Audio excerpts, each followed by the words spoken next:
안녕하세요. 뷰티 심리학 이지영입니다. 이번 주 10주차 시작하도록 하겠습니다.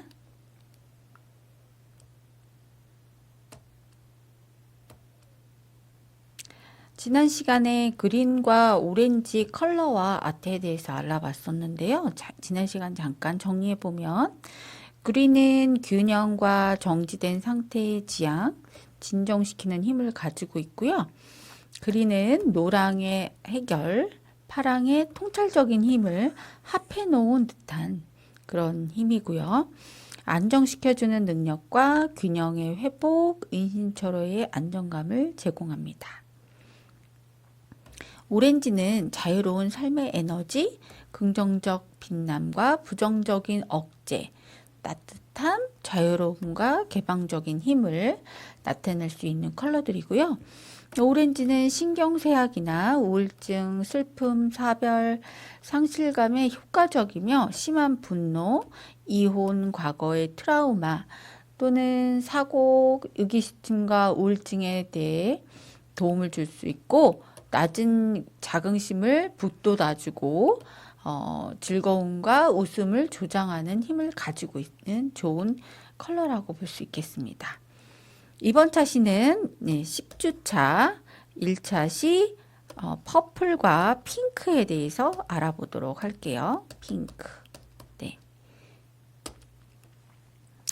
자, 퍼플과 핑크. 자, 퍼플 학습 목표는 퍼플과 핑크 각각의 예술 작품과 그 심리를 이해할 수 있다. 퍼플과 핑크에 각각 관련된 컬러의 상징성을 이해할 수 있다입니다. 생각해 보기는데요. 퍼플에 따른 아트와 각 문화별 사람의 심리를 생각해 보면 좋을 것 같고, 핑크도 핑크에 따른 아트와 각 문화원별의 이 핑크를 어떻게 생각하는지 한번 생각해 보면 좋을 것 같아요. 그리고 이 퍼플이나 핑크의 컬러 테라피나 컬러 마케팅 사례를 생각해 보면 또 좋을 것 같습니다. 자, 퍼플. 예, 퍼플이라는 컬러에 대해서 이번 시간 알아볼 건데요. 저도 연한 핑크를 하나 옷을 여러분들한테 보여주기 위해서 퍼플을 입고 나왔습니다. 이 퍼플이 과거에 권력의 퍼플에서 신학, 종교와 마법, 페미니즘, 동성애 운동의 상징인 퍼플로 사용이 되고 있는데요. 이 퍼플이 가지고 있는 상징성, 역사적인 이야기 들어보도록 하겠습니다. 자, 혼합된 감정을 나타내는 혼합색이다. 네, 그렇죠. 네, 퍼플은 파랑과 빨강을 섞어 놓은 혼합색이기 때문에 더 그런데요. 좋아하는 사람보다 싫어하는 사람이 더 많은 색이라고 해요. 12% 여성과 9%의 남성이 가장 싫어한다고 응답을 했고, 단지 3%만이 좋아한다고 응답을 했다는데요. 잠시 유행하기는 하지만 특별히 인기 있는 색이 아닌 걸로 나타났습니다. 바우하우스의 요하네스 이텐 선생님은 학생들에게 싫어하는 색을 사용하는 연습을 시켰다고 해요. 그래서 가장 싫어했던 색에 예상하지 못한 아름다움을 체험하게 되는데요. 커다란 대립을 하나로 통일하는 색이에요. 네. 왜 그래요? 블루하고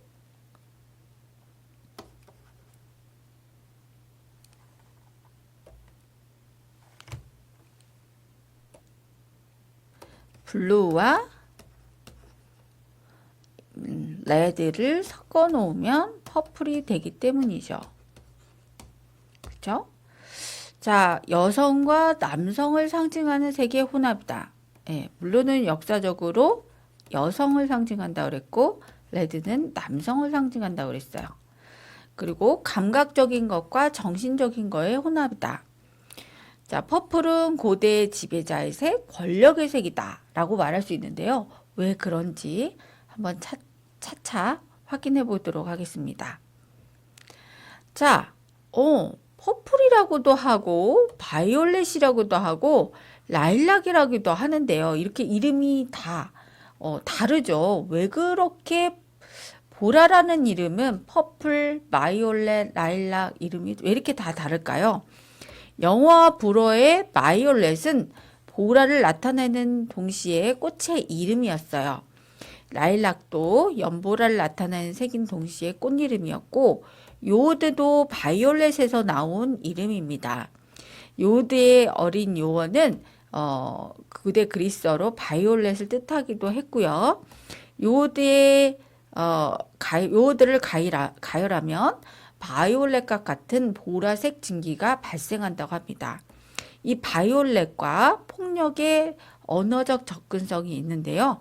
영어와 프랑스의 바이올런스, 바이올레이션은 폭력을 의미하기도 해요. 그래서 바이올렛을 권력 또는 폭력의 상징이라고도 하나 봅니다. 네, 그래서 이 퍼플이라는 거는 그렇다면 보라, 퍼플, 바이올렛 이게 어떤 차이점이 있을까요? 독일인은 이 퍼플을 푸른빛이 도는 빛나는 빨강이라고 했고요. 예술가들은 카민 레드라고 했어요.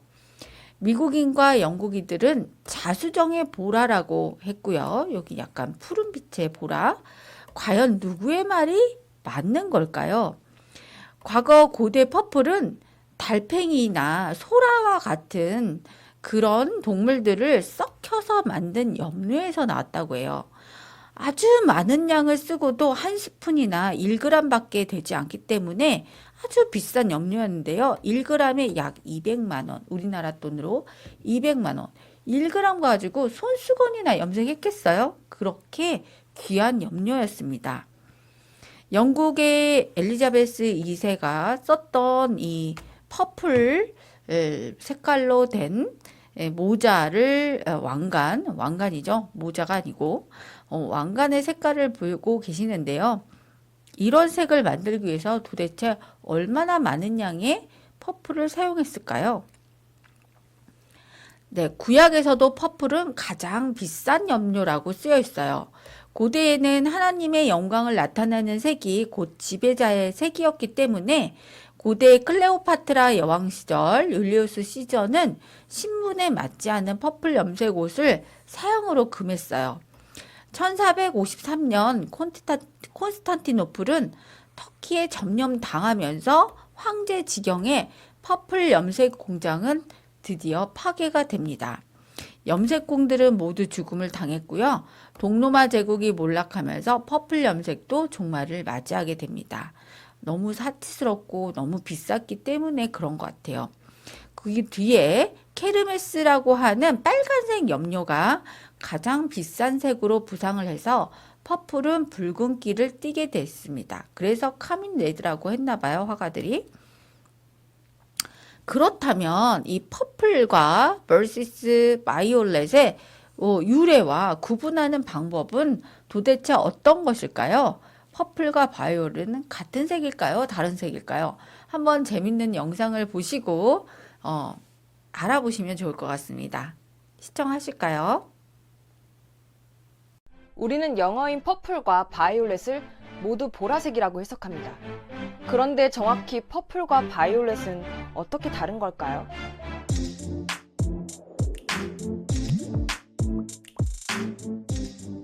안녕하세요. 색채에 대한 모든 이야기를 다루는 칼라만시입니다. 저는 컬러를 공부하고 있지만 퍼플과 바이올렛의 구별을 매번 헷갈렸습니다. 그래서 구글링도 해봤는데 신기한 사실은 영어권 원어민들도 이 둘을 헷갈려 한다는 겁니다. 그래서 이 정확한 차이점을 역사적 어원과 과학적 접근으로 설명을 해드리고자 합니다.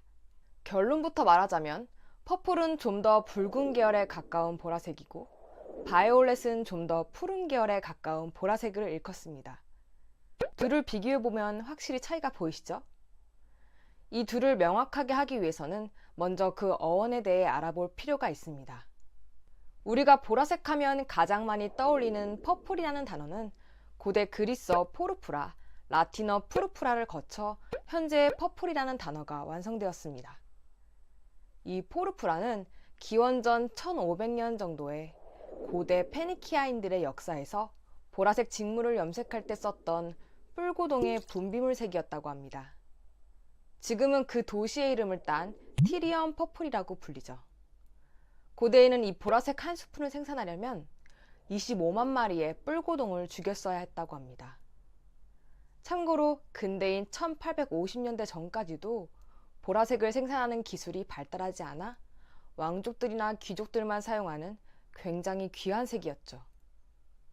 이 퍼플에 대한 역사는 따로 이야기를 담아보겠습니다. 이제 바이올렛으로 넘어가 볼까요? 바이올렛은 보라색이라는 뜻을 가진 라틴어 비올라, 프랑스어의 비올레, 비올레트라는 단어를 거쳐 지금의 영어에서 쓰는 바이올렛이라는 단어가 탄생되었습니다. 바이올렛은 바이올렛 꽃에서 그 색의 이름을 따왔다고 합니다.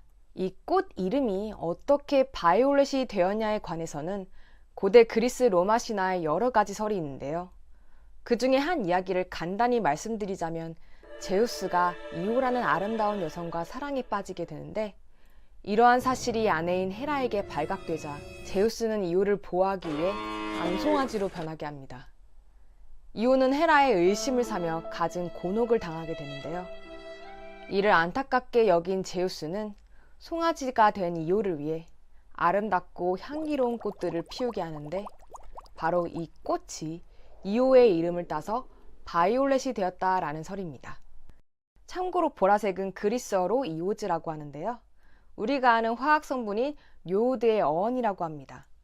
왜냐하면 요오드의 증기가 보라색이거든요. 다시 본론으로 돌아와서 지금까지는 이 두 생명의 어원에 대해서 알아보았는데요. 이제 이 두 색의 좀 더 정확한 차이점에 대해 과학적인 설명을 곁들여 보겠습니다. 최대한 쉽게 설명할게요. 여러분, 혹시 UV라는 말 들어보지 않으셨나요? 우리가 선크림을 구매할 때 자외선 차단 지수 SPF를 보죠. 여기서 좀 더 아시는 분은 정확하게 UVB를 얼마나 차단하냐까지 보실 겁니다. 이 UV는 우리말로 하면 자외선입니다. 그리고 영어로는 울트라 바이올렛에서 따온 약자입니다. 이 자외선은 울트라 바이올렛일까요? 울트라 퍼플은 될 수 없을까요? 우리는 빛의 파장을 통해 전자기 스펙트럼 안에 가시광선에서 빨주, 노초, 파남보라는 색의 범위를 볼 수 있습니다. 장파장일수록 더 붉은 계열 쪽으로 가서 그 마지막 색으로 빨간색을 볼 수 있고 단파장일수록 푸른 계열 쪽으로 가서 그 마지막 색으로 보라색을 볼 수 있습니다. 그리고 이 단파장 끝을 더 지나가면 인간이 볼 수 있는 마지막 색인 보라색을 초과했다라고 해서 울트라 바이올렛이라는 구간이 나옵니다. 이 가시광선에서 엄밀히 말하면 퍼플이라는 컬러는 존재하지 않습니다. 처음에 퍼플은 붉은 계열이 섞인 보라색이라고 했죠.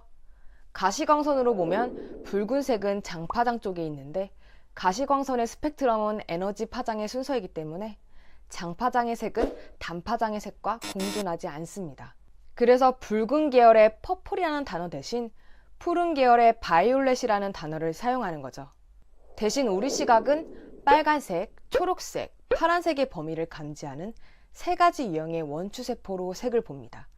정확히는 장파장, 중파장, 단파장을 감지하는 거죠.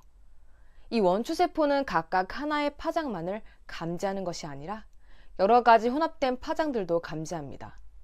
쉽게 말하자면 우리가 흔히 알고 있는 섞으면 섞을수록 밝아지는 가산혼합의 원리와 같은 거죠.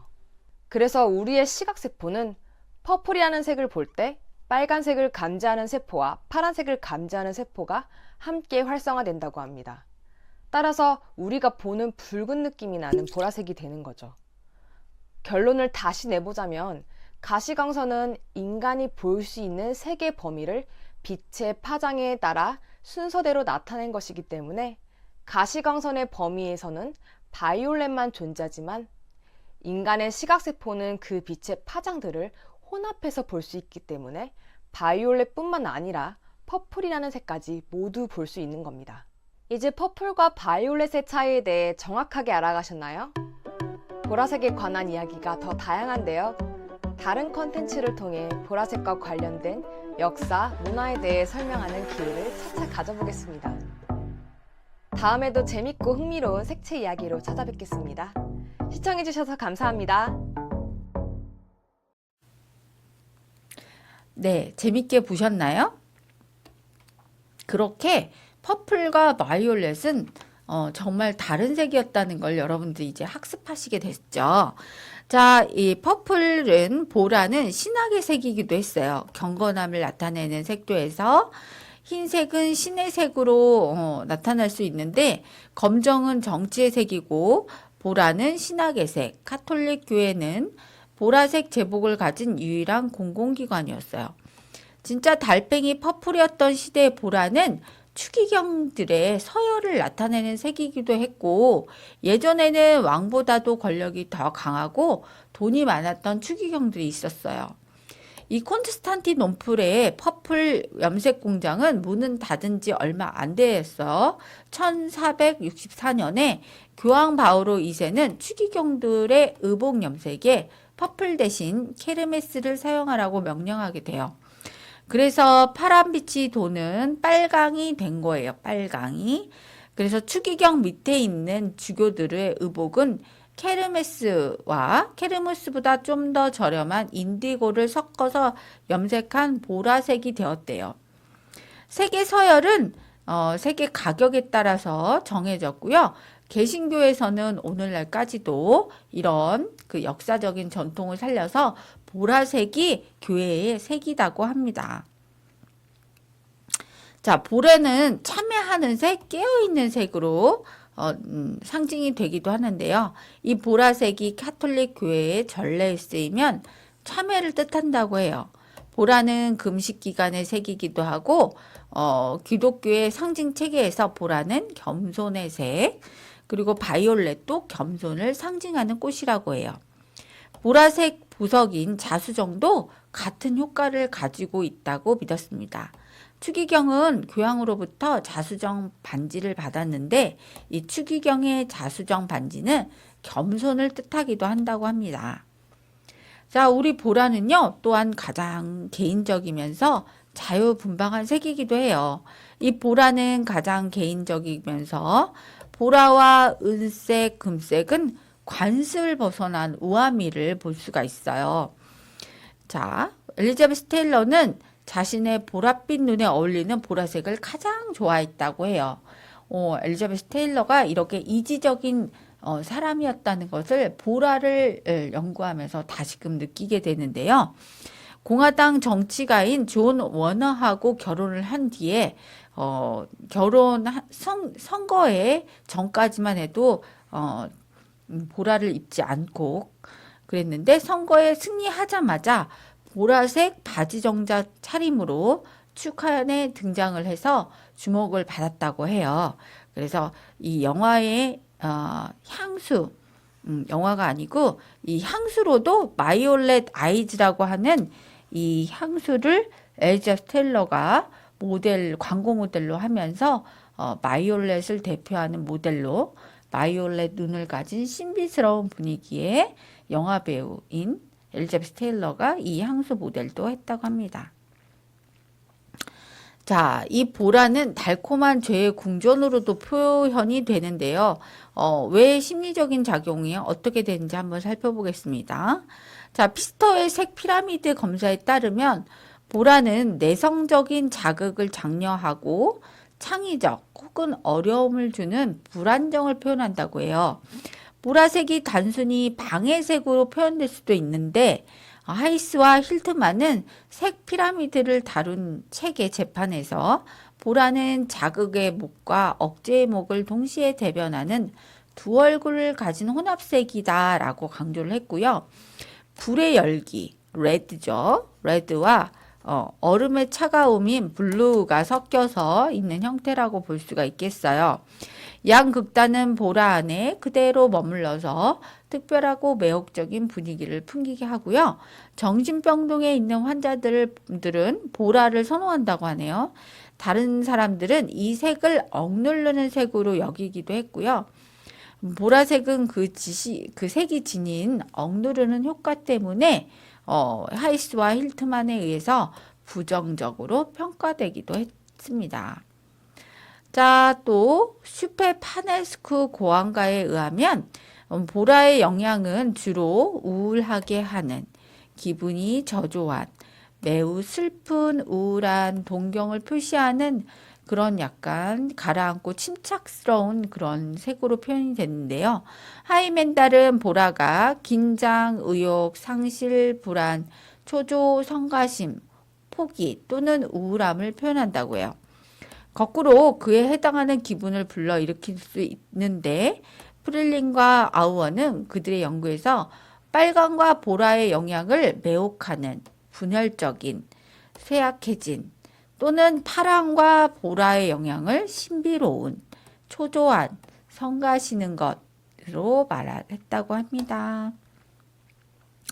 자, 그리고 임신 중의 여성도 임신 중 여성은 보라를 선호했는데요. 여기에서 보라는 미지의 세계로 향하는 일시적인 심리 상태를 반영한 보라였어요. 빨강과 마찬가지로 성적 충동을 유발하는 보라는 정신이나 육체적으로 허약한 아이에게 엄청난 또 자극을 줄 수 있는 에너지를 가졌다고 해요. 보라가 가지는 육체적인 욕망은 지적이고 합리적인 성숙함을 추구하는 사람들에게는 되게 좀 조심스러운 색이 될 수도 있고, 색조가 어두워질수록 부동적이면서 아주 강하고 신비로운 느낌은 커지는 아주 여러 가지 면을 가진 보라라고 볼 수가 있을 것 같아요. 자, 빨강과 파랑이 혼합되어 이루어진 보라색은 빨간색의 신체적인 특징과 파란색의 정신적인 특징이 조화롭게 어우러져 있고, 이 색은 더 높은 수준의 의식으로 연결해주는 가구 역할도 하고 무한 경지로 도약할 수 있게 하는 출발점이 또 됐다고 해요. 그리고 이 보라는 모든 정신질환을 경감시켜주는, 진정시켜주는 치료의 효과가 있는데요.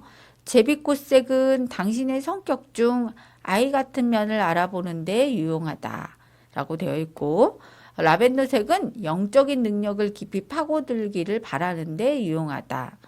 라벤더색은 또 영적인 능력을 파고들길 바라는 사람을 도와주는 색이다.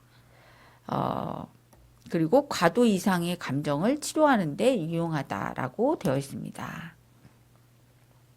신체 치료 부분을 보면 이 두정부나 정수리, 뇌, 두피, 송과선을 나타내는데, 이 송과선이란 수면 패턴을 조절하는 호르몬 분비 기관이에요.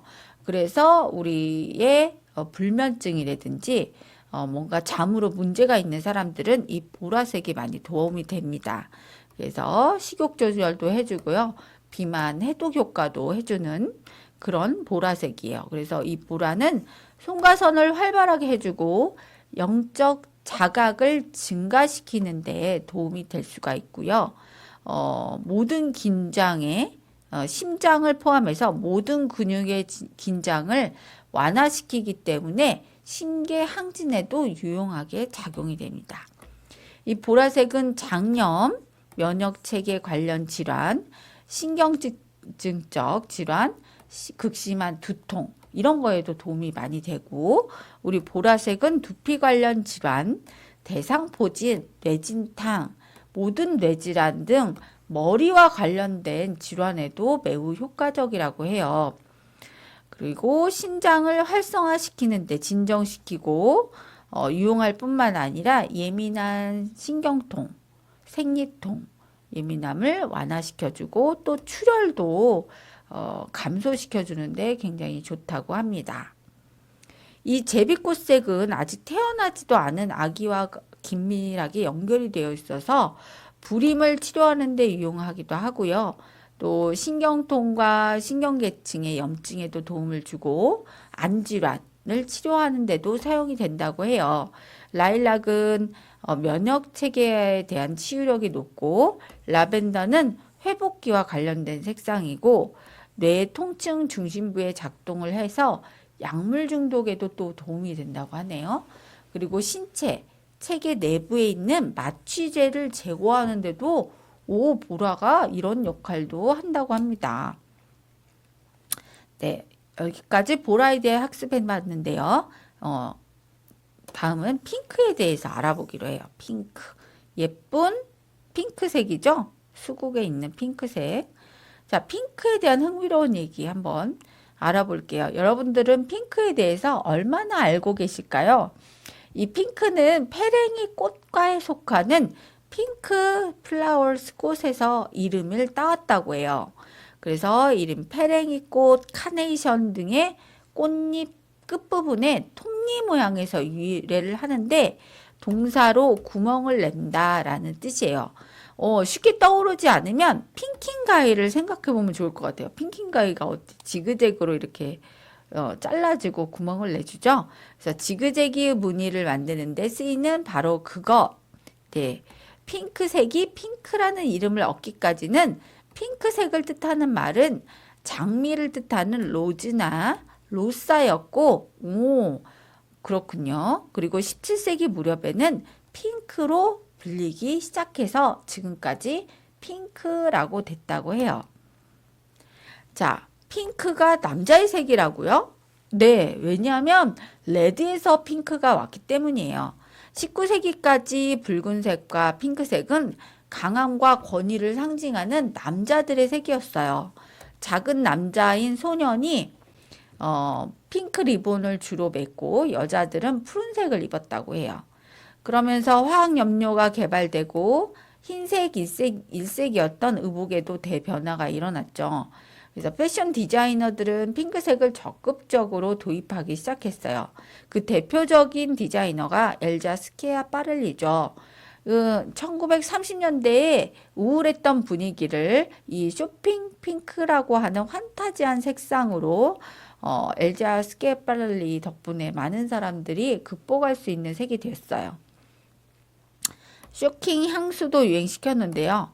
남자는 붉은색, 여자는 푸른색이라는 전통적인 개념이 시장 논리, 전쟁 등을 겪으면서 반대로 바뀌기가 시작한 거예요. 1930년대, 40년대 2차 세계대전을 거치면서 핑크색은 확실히 여성의 색이 돼버렸어요.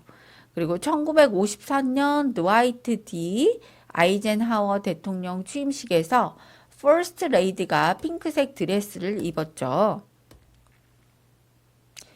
자, 쇼킹 핑크. 자, 엘자 스키아파렐리는 쇼킹 핑크라는 분홍색을 유행시켰는데요. 이 독특한 쇼킹 핑크는 당시 1930년대 유행색으로 모든 색조 화장과 매니큐어 제품에 사용이 되었어요. 네, 환타지한 핑크색이에요. 약간 강렬한 핑크색이었어요. 그 당시 분위기가 굉장히 우울하고 침체되었고 어려운 시절이었기 때문에 그러한 어려운 시절을 극복하려면 사람들이 대부분 환상적인 몽환을 꿈꾼다고 해요. 그래서 역시 1930년대도 이런 환상을 꿈꿀 수 있는 쇼킹 핑크가 대유행했다라는 거죠. 자, 가사로 쓰이는 분홍색은 여성스러움을 설명할 수 있는데요. 분홍색 노래도 많이 만들어졌죠. 가장 유명한 분홍색 립스틱에 분홍 립스틱을 바르겠어요. 이런 노래가 있잖아요. 물론 AOA의 단발머리에도 분홍 립스틱을 바를까 또는 주얼리의 One More Time 핑크빛 립스틱처럼 스며든 내게 취해봐 라는 구절이 등장하잖아요. 그 외에도 연애 전선의 긍정적인 기운을 뜻하는 표현이 많죠. 유승우의 사랑이 먼데에서 핑크빛 꽃잎이 흩날리고 홍대강에 잘 됐으면 좋겠다 해서 분홍길을 걸으면 좋겠다. 또는 또 수줍음과 행복감으로 붉어진 볼을 표현하기도 하고 트와이스의 어쩜 좋아 볼은 분홍불이네 라는 노래도 있고요. 엑소의 분홍빛 감도는 얼굴 구름 위를 걷는 기분. 이 핑크는 이렇게 뭔가 러브, 몽환적인 거, 환상적인 거를 꿈꾸는 가사로 많이 쓰여요. 민화에서도 분홍빛의 흔적은 봄의 계절이라든지 복숭아꽃, 피치색하고도 맞물려 있죠. 지금의 분홍을 일컫는 말은 복숭아 꽃에서 딴 도색이었다고 해요. 삼국유사에서 복숭아 나무가 기록된 걸 볼 수 있는데 이전부터 우리나라에는 복숭아가 많이 자라고 있었다고 해요. 불로장생, 번영, 미인을 뜻하는 이 도화꽃, 복숭아꽃은 선조들이 가장 좋아하는 꽃 중에 하나였어요. 또 구한말에는 우리나라 국화를 복숭아꽃으로 정하자는 이야기가 대두되기도 했다는데요. 박승무의 도류춘심은 산 곳곳에 피어난 복숭아꽃을 소재로 하는데 복숭아와 강, 봄을 다룬 그림을 도류춘심이라고 불렀어요. 김홍도 역시 토두도라는 복숭아를 소재로 한 그림을 그렸죠. 또 옛 문헌 속에 분홍이 또 많이 등장하는데요. 문학에 정확한 색상명이 등장하지는 않지만 선비들의 풍류에 그림과 시가 빠지지 않을 만큼 복숭아꽃, 살구꽃을 소재로 한 것이 많이 남아 있어요. 이소의 도화는 붉은 복사꽃 붉게 핀 날 며칠이나 볼 수 있을까? 이 모두 복사꽃의 타고난 운명이다 라고 노래했어요. 정약용은 유배지에서 미인이 나온 꿈을 꾼 뒤 눈 덮인 산속 깊은 곳에 한송이꽃, 연분홍, 복사꽃이 비단에 쌓였는가라는 시를 남겼다고 해요. 또 문일평은 화하 만필에서 살구꽃을 요부에, 복숭아꽃을 연부에 비유했다고 하고요. 복숭아꽃을 미인에 비유한 것은 중국도 같았다고 하네요. 이 복숭아꽃은 도화살의 어원이 되기도 했어요. 자, 핑크 리본 캠페인이 또 있는데요. 이 핑크색 리본은 유방암의 상징이 되었어요. 이게 1990년대 이후인데요. 유방암 생존자들을 위한 Race for the Cure라는 경주에서 참가자들에게 핑크색 바이저를 나누어 준 것이 시작이 되었어요. 그래서 1991년부터 참가자들에게는 핑크 리본을 나누어 주었고 그 다음에 헬스 매거진 헬프와 유방암 생존자이다 에스터 로더 그룹의 일원이었던 이블린 로더가 함께 제작한 핑크빛 리본을 뉴욕의 화장품 매장에서 나누셨다고 하네요. 핑크 리본 캠페인은 유방암에 대한 인식 고취와 조기 검진의 중요성을 홍보하기 위해서 매년 10월 유방암의 달에 개최된다고 합니다. 자, 분홍색의 장명법 한번 볼까요? 자, 공감적인 표현을 강조하는 최근 화장품 장명법에도 분홍은 아름답게 묘사가 될 수가 있겠죠. 그래서 소녀와 여성스러움을 강조하는 이니스프리, 에뛰드 하우스에서는 기발하고 예쁜 이름의 제품이 많은데요. 이니스프리의 물빛 봄 장미, 소녀의 핑크빛 볼, 저녁 7시 석양, 봄 석양, 분홍빛 솜사탕, 라떼 한 잔 로지, 작은 벚꽃 핑크, 밤에 핀 장미가 그런 예들이죠. 에뛰드 하우스에서는요, 정확한 색상명을 쓰지 않고 분홍색 제품을 출시를 하고 있는데, 고백 도와줘, 키싱미, 키싱구라미, 딸기 마카롱, 새벽꽃시장, 먹먹한 고백, 덤덤한 반응, 두복 가득, 샤샤샤 등이 고운 분홍색 제품명이라고 합니다. 네, 또 이 색채의 힘을 알 수 있는데요. 색채 심리학에서 또 분홍은 치유와 릴렉스, 휴식의 색으로도 여겨진다고 해요. 미국의 생태사회학자 알렉산더 샤우르 박사는 교도소 내부를 온통 분홍색으로 꾸미고 수감자들의 변화를 관찰하는 실험을 했었죠. 예전에도 레드 하면서 같이 이 내용을 했었던 것 같아요.